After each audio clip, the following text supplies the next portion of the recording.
This aircraft, there are 6 emergency exits. Hello, everybody. This is Ron, your captain speaking. We are currently 30,000 feet in the air, and we haven't even left the airport. We just lit the joint. Just kidding, a little pilot humor there. We like to have fun. Our destination today is Casablanca, Morocco. So everyone, sit back, fasten your seatbelts, and prepare for takeoff. Are you looking for a better way to play player props or daily fantasy sports? Well, look no further than Prize Picks. Prize Picks is the leading over-under daily fantasy game. Why? Because it's so easy to use and win. You can make your picks in under 30 seconds and win up to 10 times your money in one day. Right now, we have a special offer for our viewers and listeners of the 7-Footers podcast. All you have to do is sign up now and use the promo code 7Footer, and Prize Picks will match your first deposit up to $100. Yep, that's right. They'll match your first deposit up to $100. So, join the over 150,000 others who found a better way to play and download the Prize Picks app today.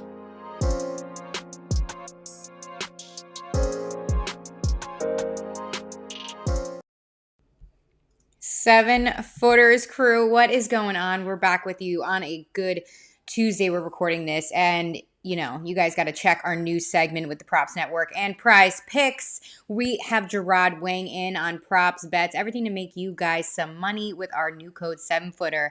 How we doing, Jarod, over there? What's going on? I'm good. I am, we're limping towards the All-Star break, right? Not doing as well as some others on this podcast who've been luxuriating out here in these streets, hanging out at the Ritz-Carlton. I mean, listen, I'm just a squirrel trying to get a nut. I don't know. Like, this is your world. I'm just living in it. Oh, well, talk to me more about my world. No, I'm kidding. But yeah, your girl was on a little vacay with my new boyfriend. Get ready, people. Saying it on the pod. No, but guys, if you've been following, your girl's been out in these streets alone. So I'm not even messing with myself at this point. But for real, yeah. Nice weekend in Fort Lauderdale. I went to lunch at the Ritz-Carlton. Let's not be serious right now. Come on. But anyway, yeah, had some Heat tickets. Good game. Nice. Oh my gosh, good game with the Nets. Yeah, that was their 11th game I think they dropped. Yeah. Before Seth Curry dropped, what was it, a double-double he had in his debut? Yeah, we'll get to it. We'll get to it, guys. But yeah, your girl was out and about in these streets and these Fort Lauderdale streets. Came back. It was snowing. Love it. Love to be here. Really, I'm not lying. Yes, I am. Okay. Let's get right to it, guys, because if you didn't hear or you've been living under a rock, there was a mega trade in the NBA between the Nets and the Sixers. And, of course, the highlight of that trade was the swap with James Harden and Ben Simmons. Just to give you guys a little synopsis, Ben Simmons asked the Sixers for a trade over the summer after his historically poor playoff performance and went mega silent and had a riff with the team, standoff, the whole nine, and wanted to trade. And he talked for the first time on February 15th. And there's so much to break down here, Jarod, and I can't wait to get your opinion on all of this because, he said so much and so did Harden, yet they said so little at the same time. We'll get to it. We'll break it down. But let's talk on Ben Simmons' side, since we've been waiting so long, I should say, for him to speak, really. I mean, he had a lot to say, yet not really. Playing alongside superstars and Kevin Durant and Kyrie Irving, he used the word scary. It's going to be scary. Yeah, maybe, if it works out. If you come back to the game, please. But, he addressed a lot of things, and he said he's been through a lot over the past 6 months. Said a little bit of conflicting things too, that he's been out, taking care of his mental health and getting ready to return. He is healthy, he says, and has been practicing on the court every day. And when it comes to his shooting, he told reporters that he's been putting in the work every day, just in the gym. No other details. That's it. Nice. So, that's been fun. He said he hasn't talked to Joel Embiid, but nothing has been personal with his breakup with the Sixers, and it's not a specific person or the team that he had a problem with. I'm not really sure. I came out more confused from this. What do you think, Jarod? Jenna, it's this has been a saga that's been going on for quite some time, and it sort of has its resolution, right? Ben Simmons is on a new team now, and he can move forward, and the situation in Philly, has resolved itself in that regard. I think what's interesting here to me is really looking out long term, big picture. Where do we go from here, right? Like in terms of Simmons, we know about his talent and what he can do on the floor, right? Yes, there is a glaring hole, which is shooting, but he is so elite at just about everything else on the floor. And coincidentally, everything he is elite at is everything the Brooklyn Nets are terrible at, right? Defense, playing with pace, playmaking, right? Like all of those things, size, like he has that, right? And that's a big, big plus and a get for the Nets. So basketball wise, the fit should work. But the thing that we need to talk about more, just overall with this, is Brooklyn going to be the organization in place, Jenna, where Ben and the team is now being Brooklyn, can establish a relationship based on trust? Because that was the big thing why it wasn't working out in Philadelphia, right? The trust got broken somewhere, somehow. I'm sure there's going to be all the, notebook dumps from all the Philadelphia beat reporters from all the stuff they've been saving, in drafts over the past several years, right? But the trust got broken down somewhere. So the question is, is Brooklyn the place where that trust can be redeveloped or established, and then going forward, can the Brooklyn Nets be the team that allows Ben to be the best version of himself? And that isn't something we're going to find out in a week, 2 weeks, a month, right? We're going to have to see over time if it is what it is, or do we see more of the same? You know what I thought was super interesting, aside from Ben talking for the first time in so many months about this, which, he said that he didn't, and I'm paraphrasing, but he didn't really care to dispel any type of rumors or reports because there's sources everywhere and people don't really know the situation. So, he veered away from that. In that portion, I believed he was very well media trained. But it's interesting that the Nets also said that he was gearing up, and I think Ben said this also, that he's gearing up for a return after the All-Star break. And they didn't give a date or a timetable, but a lot of people would assume, critics, fans, bloggers, whoever alike, would assume, oh, this is convenient for Ben to return after all this time. The trade finally happened. Again, I don't know how I feel about dissecting somebody's mental health right now. I'm just saying critics would say that.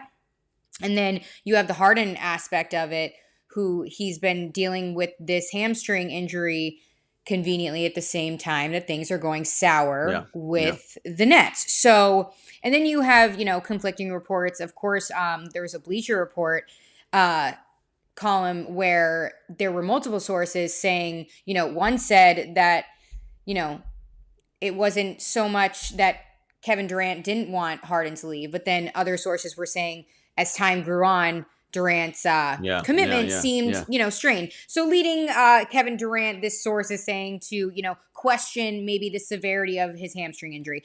What do you say about all of that? These narratives that are coming up now, because that's the two main ones that, people may dissect. Yeah, no, Jenna, you're dead on. Look, the reality of it is, if I cannot speak with any sort of clarity or intelligence to answer the question of, was James Harden faking a hamstring injury, or was Ben Simmons faking mental health as a reason to get out of that situation? I cannot speak on that intelligently, nor do I have the answers, nor do I want to, right? That's number one. I think pulling back from a more of a 3,000-foot view, Jenna, this is a problem for the league as a whole, right? The issue here is that you have players, and you know me, I'm all about player empowerment, players being allowed to do what they want, etc. But what's happening now is players are forcing their way out of situations, and it's breaking down the myth that leagues establish with fans, right? And the myth, of course, is that player signs a contract to team X, your local team, the team that you support. the unspoken contract between you as a fan, even though it's not real, and the player is he will play here for the duration of his contract. He will love my city. He'll love being here, all that, try his hardest, all that. And what we're seeing is, well, that may not be 100% true, right? And that, I think, is a problem for the league. And, ultimately, when we look at this, and again, I'm all for players having all the power because we come to see them. We don't come to see owners or GMs or head coaches. We come to games and you tune in on TV to see the players play, not any other stuff. However, the ways in which this is these things are happening and players are moving themselves out, it is causing issues, right, in terms of the product itself and how fans are opting into that contract of a guy wants to be here, right? I mean, think about it. Simmons had 4 years left on his deal and was already demanding out, right? Harden just got to Brooklyn a year ago and is already asking out, right? So those are problematic things from just a pure product on the floor standpoint. Never mind getting into the mental health aspect of it. And what I will say is this. You said it correctly. I reiterated just now saying I can't speak to what he is or is not suffering from. Here is the reality that I do know. Everybody else who's on the internet and out here, playing amateur psychologist, psychiatrist, mental therapist, whatever. Can you all please show me all of the extensive hours of training you've gone through in psychiatry and understanding what it looks like when someone is struggling? Don't send me videos of, oh, look, Ben's smiling. That means he's fine now. Like first of all, you make yourself sound so stupid and uninformed when you say things like that, right? Like, it's just, it's silly. If you want to believe he's faking it, that's on you. But to put out there in the public sphere that you can tell because, oh, look, he's smiling. Oh, look, he's doing this. Like, again, you are making yourself really unintelligent and really unsympathetic, right? To not just Simmons, but in the whole plight that is mental health, right? And the last thing I'll say, Jenna, is like everything else, mental health isn't some line with defined points on it, right? Oh, it's this, and this. Right. Mental health is a spectrum with infinite points all over the place. And there are things that the medical community know a lot about, and there are things they're only scratching the surface on, and everything in between. And again, for amateur Twitter docs and people out here to be like, oh, this means this and this. Like, no, stop. Amen to that. I mean, really, to sum up what you just said, in Jenna fashion, it's bullshit to say that. And I know what tweet you might be talking about that kind of went viral today. Some personality of the media may have said, that Ben and more people have said. I'm not even pointing out that person, but that was the one that went viral that I saw. Because Ben Simmons is smiling and walking around, happening to enjoy himself in one moment that happened to be caught on a 30-second clip maybe, that does not mean he's not dealing with something. It does not mean he's not sad or facing challenges in his life. Nobody knows any of that. So, yeah, to reiterate, amen to everything that you said. It's very insensitive. And it's very interesting and hard and challenging to tackle this subject as a journalist. I think that's a fair statement just because we're not doctors. Let's pump the brakes. We're here really to talk about the game and what's going around and on and the things surrounding it. But I mean, that's... And Jenna, you're dead on there. The other thing is, like, not only are we not doctors or medical licensed professionals, how is it that you people are able to diagnose what someone is doing via television or the internet without actually speaking to someone? Do you have some kind of special skill or talent that none of us can possess? Like, that's my thing. And the other piece about this too, Jenna, is regardless of what we may think, the details and the process he is going through as it relates to his mental health is none of our business. Right. Like, he does not have to share any of that information with us. We're not entitled or owed to any of it. By the way, neither are the Philadelphia 76ers and neither are the Brooklyn Nets, right? We're not entitled to any of that information, okay? If he is on some journey to get to a point where he's ready, and by the way, he said that in the press conference today. He said, physically, I feel good. He's like, mentally, it's still a process, right? So And again, all you can do is take him at his word and what he's telling us. And if that is the case, mental health is not something that you go to a professional 2 times and you're good, right? Mental health is like your physical health.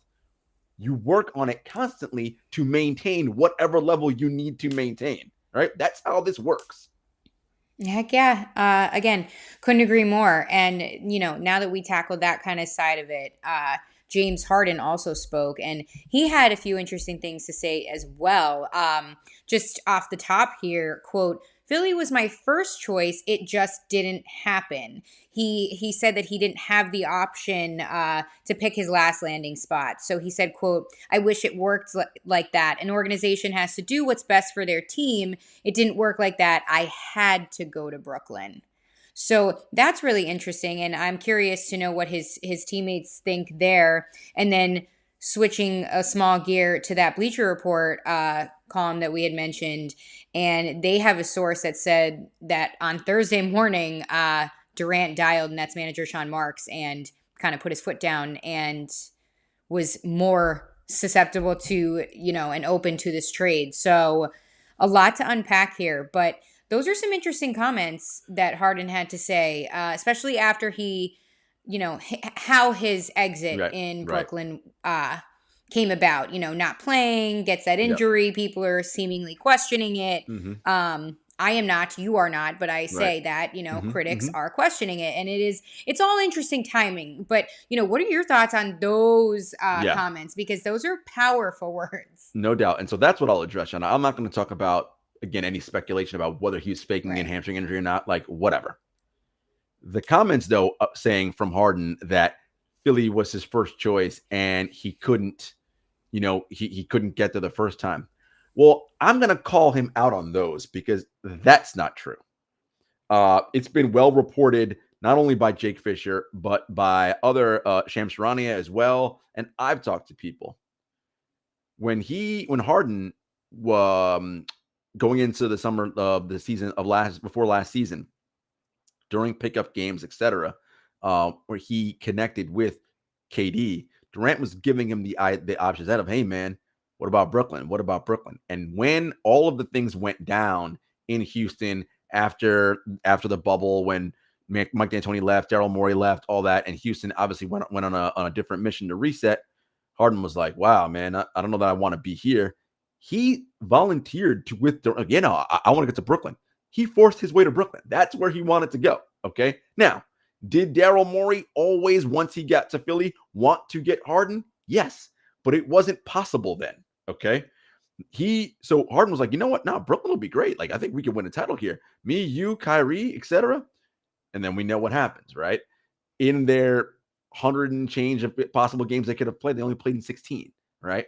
That coupled with Kyrie's unwillingness to get the vaccine is a lot of what pushed him over the edge, because he's like, wait a minute, I came here to be part of a 3.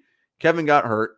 Kyrie's only here part-time. Well, now I'm carrying all the minutes again. This is just as like how it was in Houston.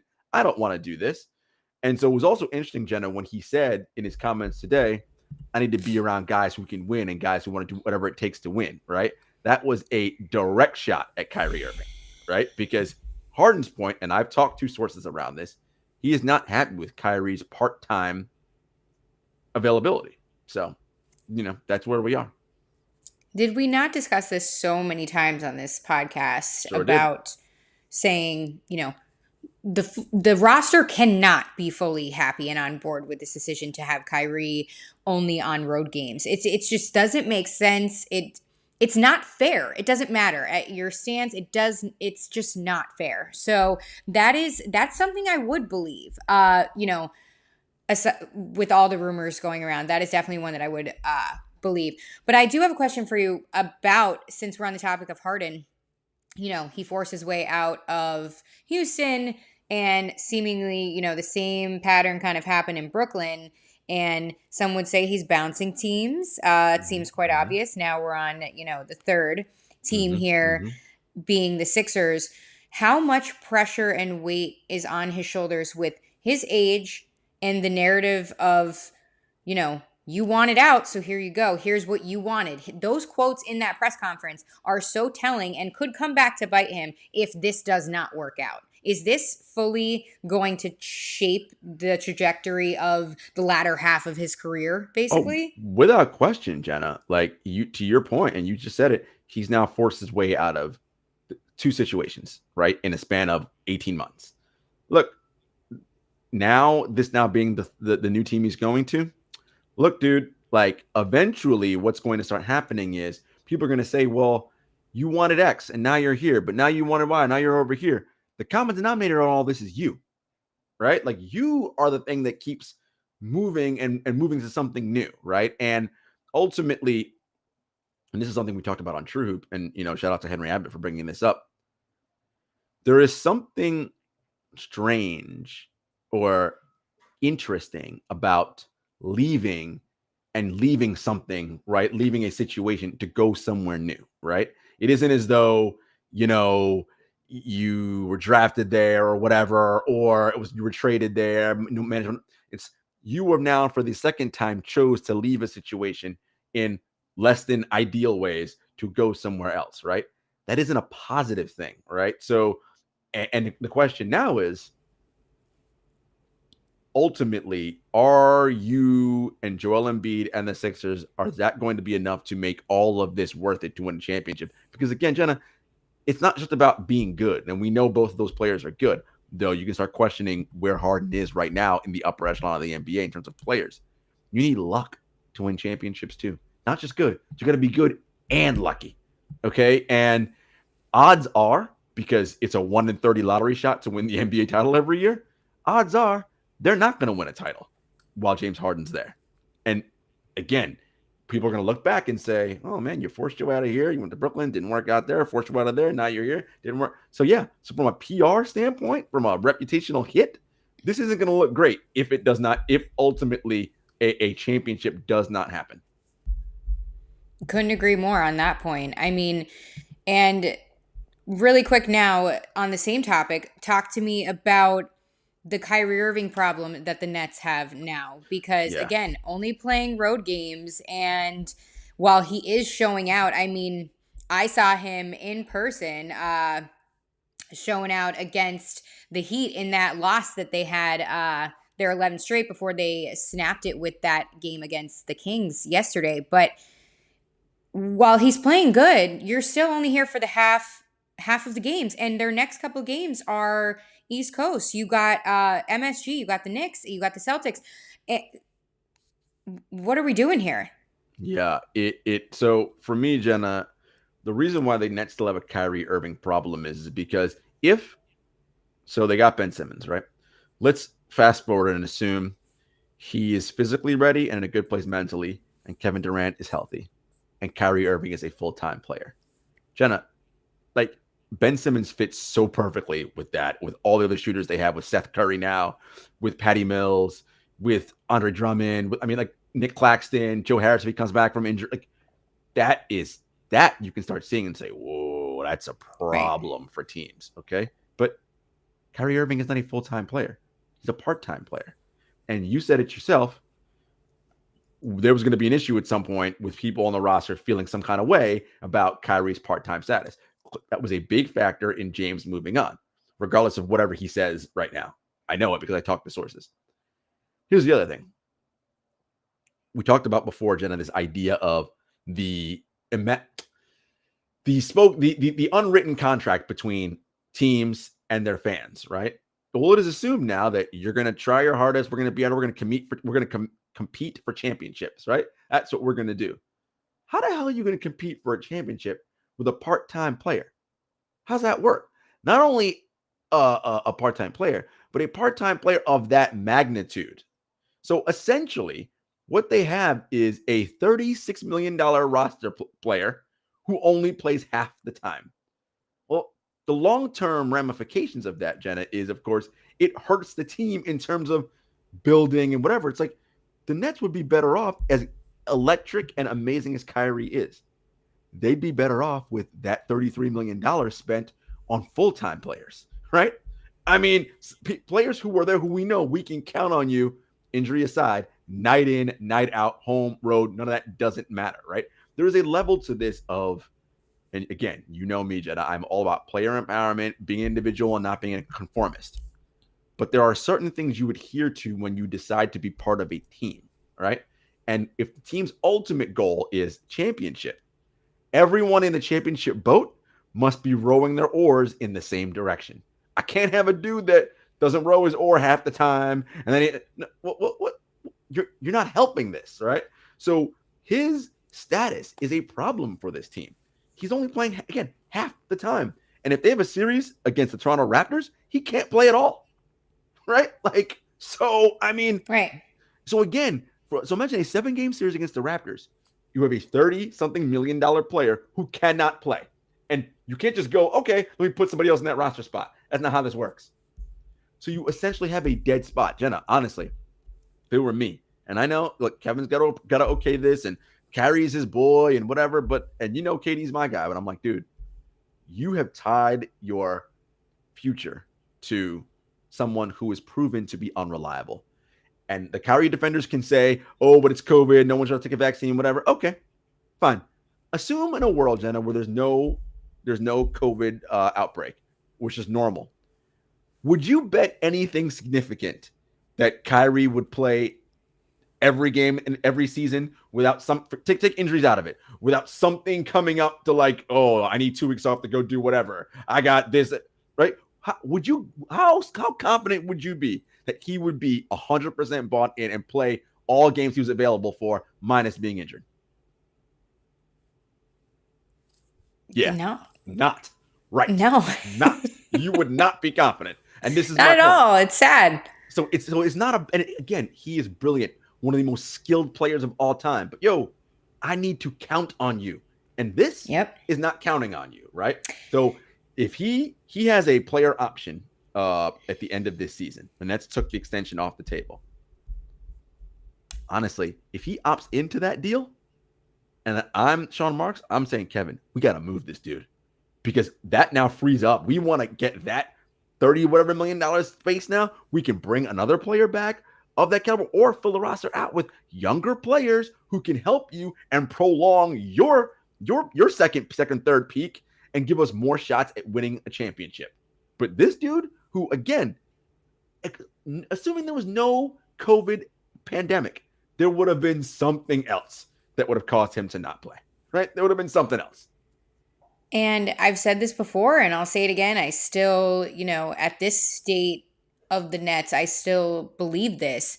It is a ticking time bomb for Kyrie and Durant's at least work relationship. I mean, you have to, at least this has to cross your mind, or you assume this, because of everything that's going on. And I'm not just saying this because there's a bunch of rumors and reports about, Durant becoming unhappy with Harden, and, the culture and the vibe being messed up a little bit and miserable in the locker room. But you have to only assume this. I mean, this is a human thought. You would, Jenna, but from everything I'm hearing, KD and Kyrie are as tight as ever. Everything's fine. Like, that's his man. Like, Kyrie's an artist on the back. Listen, I get it. He's an artist. But, I need my artist to show up and come to work. Okay? Like, I mean, point blank, I need you to come to work so you can put that art on display, my guy. Right? And, again, if I'm Sean Marks, I'm seriously thought. Because, again, remember, Durant is signed. He signed his extension. So he's going to be with Brooklyn for the next 4 seasons after this one. Ben Simmons inked through the next 3 years. That's a nice core. If you can get Kyrie to commit fully, that'd be great. But you can't right now. Honestly, if he opts in, that's an expiring deal. Who else can I bring back? First of all, then you have to ask yourself, what's Kyrie's trade value around the league? It may be nothing. Who the hell knows? But again, as an organization, the Nets, you have to cater to your stars, and Kevin Durant matters and all that. But it's like, look, you came here because you wanted to win. But we can't with a guy who plays halftime. Your other buddy just left, and now we have a roster spot, again, $30-something million that we can't just put somebody else there, right? We have to either move him or do something else, right? So these are the conversations, and I'm sure Sean Marks is thinking about, what's going to be happening this offseason. 100%. I mean, hey, with this trade, the Nets are seemingly on the up and up. I mean, Seth Curry was on fire, dropped 23 the other night in his debut. Him and Andre Drummond did not play against the Heat on Saturday. So, yeah, made their debut in a win against the Kings and snapped that, what was it, 11 game losing streak. So, whew, man, Brooklyn, wipe your sweat off your brow because we back, maybe. But we'll see. But again, I mean, what makes Seth Curry so good, a last note here before we move on, he's such a good trade asset because of how well he can shoot the ball, catch and shoot anything deep from three. So good get there. Andre Drummond too, rebounding, nice big man. Yep, Yeah, nice yep. big Size. man for them to get. The Nets had to look. Picking up Drummond and Curry is going to help this team, but again, you need that with Simmons playing, healthy KD, and a full-time bought-in Kyrie. If you have a full-time bought-in Kyrie, you can see how this squad can win a championship. Halftime Kyrie? No. Funny. Love it. And also the get in Simmons too, I like, obviously, because of everything he does aside from shooting, which we have yet to see his improvement. But we'll talk about that in our predictions coming up. Hint at mine. But honestly, and I could be off here, but the get in Simmons could not be a replacement for Kyrie, but I think that that's the Nets showing you that they're sweating and they need somebody to fill that role when he's not there. And yeah, he potentially can't shoot, but I mean, he's the big thing about this, Jen, is he's 25 years old. Kevin Durant's 33. There's room for so much improvement. Right? Yeah. So much improvement. So the Nets just gave themselves an opportunity to say, okay, you know what? At least we have a 25-year-old player who's, by the way, been a 3-time All-Star, 2-time All-Defense, and an All-NBA selection, right? So again, for all the warts his game has, this man is still very good at basketball in many, many things. Again, he's excellent at the things the Nets are terrible at. So just that alone, that fits hand in glove, right? I love it. I love it. Yeah, a lot of talk here about the Nets and the Sixers because, hey, I mean, it was the mega trade that was heard around the association. So, we'll keep an eye on that because, again, James Harden and maybe Ben Simmons set to make their debuts after the All-Star break, which is coming up. All-Star is this weekend in Cleveland. Your girl will be on the ground there. So definitely keep checking the social media pages and, stay up on the know, guys. We'll keep you filled in. Let's talk about top 5, Jarod, because things around the association, we've already talked about teams dominating like the Celtics and the Suns. But start us off here with our weekly top 5. Okay, I'm going to give you my we'll go back and forth. 5, 5, 4, 4, 3, 3, 2, 2, 1, 1. All right. So my number 5 team, the Boston Celtics. Ooh. 8 in a row. Look, Ime Udoka. Remember how this season started? Oh God, disastrous. We were like, oh, we don't know what's going on. I'll be the first to say I slandered them. Are Jaylen Brown and Jason Tatum going to break out? But they got alpha problems. All these different things. None of that matters right now because they are again the hottest team in the league. 8 in a row. Jenna, they are 33 and 25. They are number 5 in adjusted net rating. They are the number 2 defense in adjusted defensive rating. Yo. Again, kudos to Ime and the Celtics. That's my number 5 team. Who's your 5? I like what I see. My number 5, we are going to go over and talk a little bit about the Lakers. No, I'm kidding. Not the Lakers. The Lakers. No, that's not even close at this point. Not Damn even it. close. Bron's at the freaking Super Bowl on 2 legs. Like, you just got off that bum knee. Come on now, sit down, drink your Lobos on the freaking chair. But anyway, let's talk about these Jazz. They're still climbing up in the West. I still like what I see in 33 and 24. Obviously, we know they're above 500, but still climbing and holding their own in the West there with, of course, the Juggernauts and the Suns and the Warriors. I like how Donovan Mitchell's still playing. I love, what they're still creating there, and they're my number 5. I love it. Number 4 for me, Miami Heat. Number 1 team in the East. Played most of the season without Butler and Bam and all that, and they're still Eric Spoelstra's doing a thing. So Miami Heat, my number 4 team. Ooh, I like it. And I'm gonna go with boring. The Warriors, number 4. Wow, Warriors dropped to 4 for you, huh? They're still doing good. I'm just like, oh, here we go. I mean, guys, number 2 in the West. Number 3 for me, my Memphis Grizzlies. Number 3 in the Western Conference, number 3 in the NBA. Just loving this team.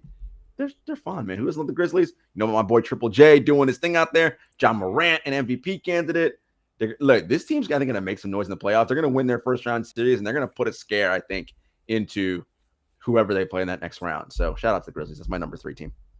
Shout outs, gotta love it. I'm going to go with my number 3 team, the Heat. Again, you just had them up on yours. Number 1 team in the East. I mean, they're just too good. Again, like I said, I had to go with them on my list because obviously I was there on Saturday and saw.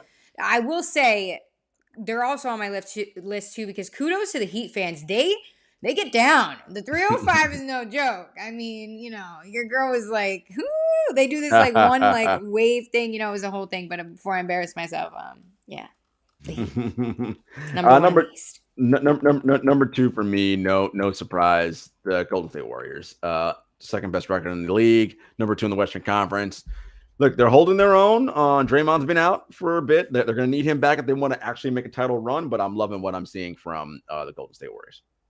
All right, my number 2 is the Phoenix Suns. I mean, no surprise here. Number 1 in the West. I mean, what else do we need to say at this point? I mean, I really do think that, you know, depending on the Nets and how this trade works out, I really think they're going to make that title run. Well, my number 1 team is the Phoenix Suns, as you mentioned, for all the reasons you just said. They are the number 1 team in the NBA, number 1 in adjusted net rating, the only team in the top 5 in adjusted offensive and adjusted defensive rating. Their thing is, y'all thought last year was a fluke. We're saying, nah. I am so curious now who your number 1 team is. If it ain't the Suns. Thank you. And no, it ain't the Suns because it is the Bulls, baby. It is the Bulls. I am loving what I am seeing out of DeMar DeRozan. All right. He just hit a cool milestone being the only Bulls player to have, I think it was like, how many games? Maybe like 5 or 6 consecutively with 35 plus points.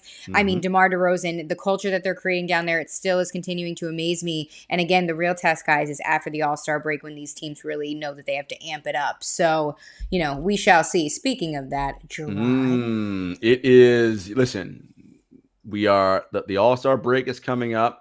So just a little housekeeping for you guys. We will not have a show next week as there will be no betting show and no podcast because there is no game on Tuesday night, and it's All-Star break. We need a break too, so we're going to take next week off. We'll be back with you after the break, and we'll talk about what's going on in the league. But before we go, we figured we'd each of us make a bold prediction for what's going to happen post All-Star break.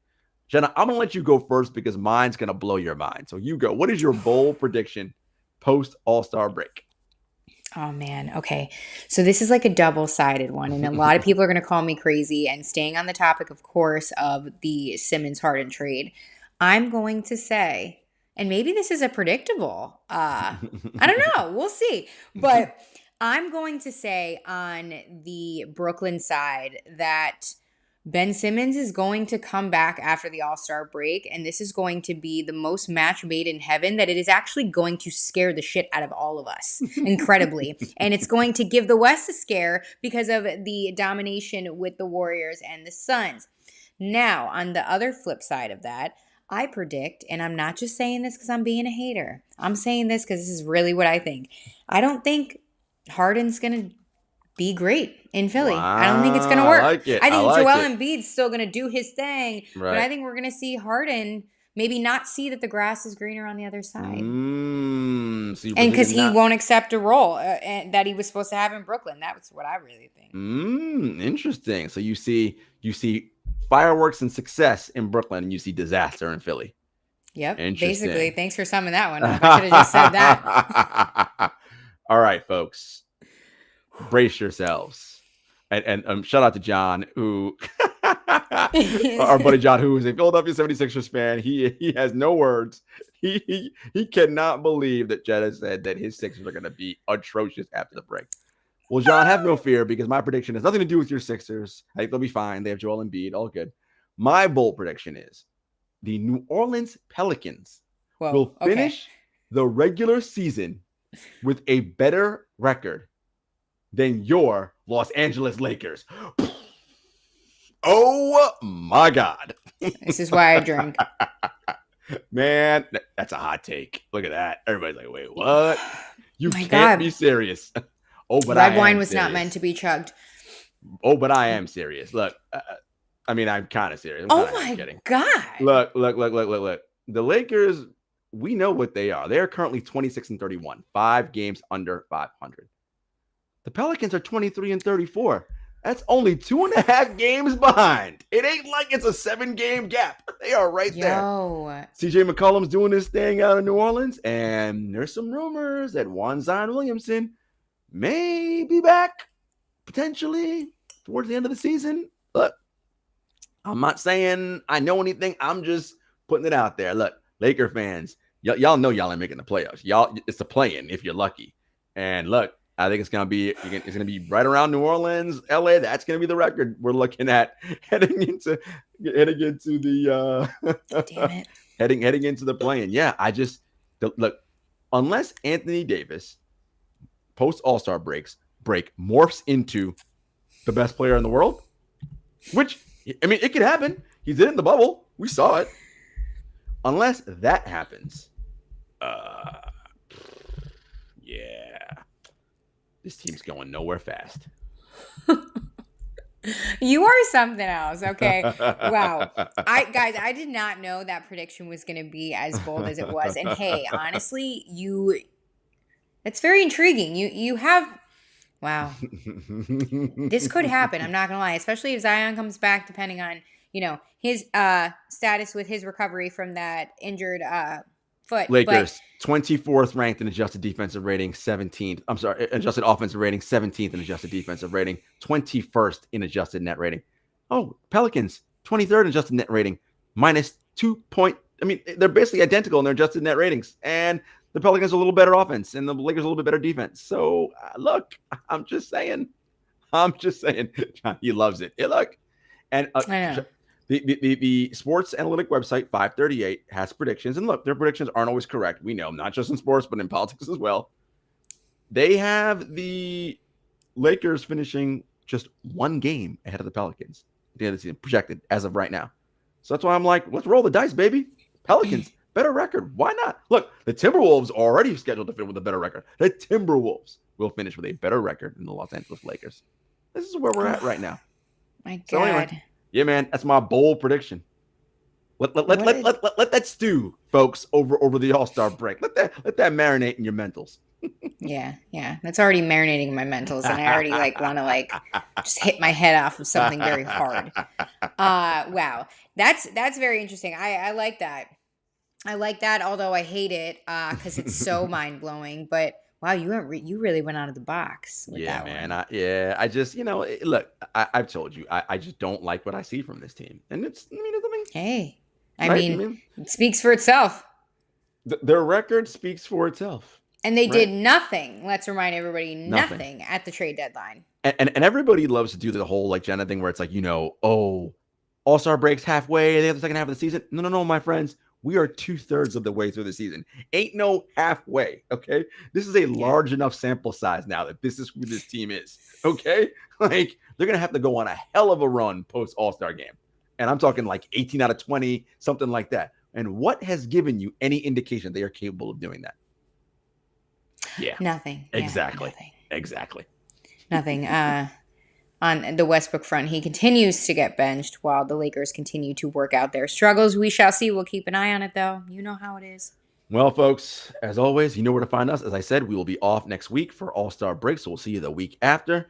We are on Apple Podcasts, Spotify, YouTube. As always, the Props Network. Thank you to John for tuning in and for being so great, helping us out with our graphics for our betting show.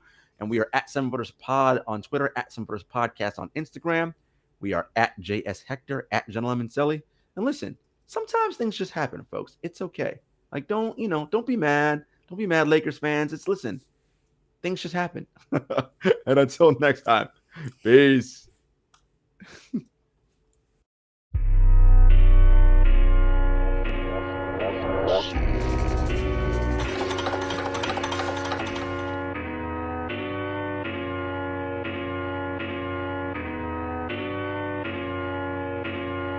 Spent a couple years out here with these raps, trying to have a plan that we made come true. Applied to some jobs, but I ain't here back.